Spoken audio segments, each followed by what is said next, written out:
मैं इसे कैसे स्वीकारूं? छोटे योद्धा योगी केलव देव शास्त्र गुरुकुल के ज्येष्ठ भ्राता हैं और आचार्य के पुत्र भी। यदि मेरी पुत्री इनके साथ होती तो चिंतामुक्त में रहने से उसके लिए 100 गुना बेहतर होता। छोटे योद्धा योगी निश्चिंत रहिए, चाहे जो हो, आज मैं टेसा को मनाऊंगी आपके गुरुकुल में जाने के लिए। चिंतामुक्त गुरुकुल में तो कुत्ते भी नहीं जाना चाहते।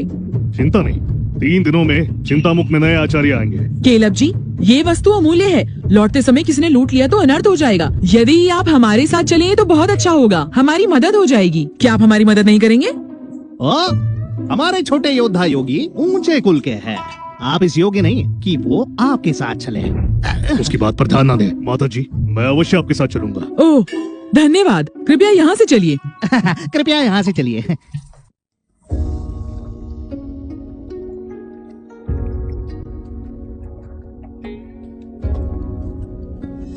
हाँ? शिष्य, मैं तुम्हारा आचार्य हूँ। आचार्य जी, मेरी कुटिया विशुद्ध है, शुद्धि की आवश्यकता नहीं, कृपया जाइए। ये मल मुक्त क्रिया हेतु नहीं है, आपके प्रोत्साहन हेतु है। प्रोत्साहन? एक आम योद्धा योगी मुझे प्रोत्साहित करने का साहस करेगा? आचार्य जी, कृपया जाइए, अन्यथा आपका विरोध करने हेतु दोष नहीं दीजिएगा मुझे। हार्दिक स्वागत है आपका। माता जी, निश्चिंत रहिए, यदि टेसा मेरे साथ देव शास्त्र आएगी तो उसके साथ उत्तम व्यवहार होगा और आपके लिए मैं सुनिश्चित करूंगा कि आपको कोई कमी ना हो। निश्चिंत रहिए छोटे योद्धा योगी जी, यदि आज बात मेरे प्राण पर ही क्यों ना आए, परंतु टेसा यहाँ नहीं रुकेगी, वो आपके साथ अवश्य जाएगी। टेसा, जैसे ही तुम देव शास्त्र आओगी तो देखना मैं तुमसे कैसे व्यवहार करता हूँ। शिष्य, अपने आचार्य पर विश्वास करो, अगरबत्ती जलाने जितना समय लगेगा, शीघ्र ही तैयार हो जाओ। आप निकट आए तो मैं प्रहार करूंगी। हाँ, ये दुस्साहस। आध्यात्मिक ऊर्जा की प्रभा का अनुभव करो, इस क्रिया के अर्थ को समझो। मृष वचन, इसका अर्थ ये है? ये सहज प्रक्रिया है। क्या ऐसा संभव होगा कि आचार्य जी के पास जो पंख झाड़ू है वो इस गुरुकुल का अमूल्य कोष है? मेरे व्यर्थ आचार्य के पास ऐसी अमूल्य वस्तु कैसे? लगता है ये गुरुकुल उतना भी व्यर्थ नहीं। तैयार हो जाओ। अवश्य आचार्य जी। शिष्य, कैसा लग रहा है? कठोरता से प्रहार कीजिए, अति कठोरता से, रुकिए मत।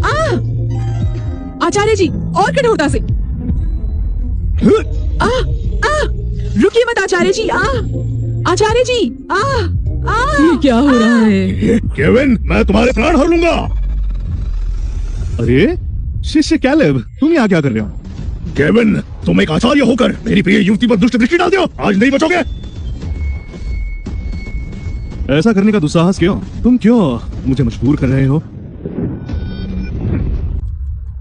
मृत्युदंड। रुकिए केलब जी, यदि आपने ऐसा दुस्साहस किया तो मैं टेसा आपसे अंतिम सांस तक युद्ध करूंगी। टेसा तुम्हारा आचार्य एक शैतान है, असुर है, वो धिक्कार है इस व्यक्ति पर, बहुत बुरा व्यक्ति है ये। माँ, आप आचार्य जी को बुरा भला क्यों कह रही हो? उन्होंने कुछ नहीं किया। क्या कुछ नहीं किया? हाँ, हमने बाहर से देखा और सुना, तुमने मेरी पुत्री के साथ दुष्कर्म किया, हमने सब देखा। माँ, क्या कह रही हो?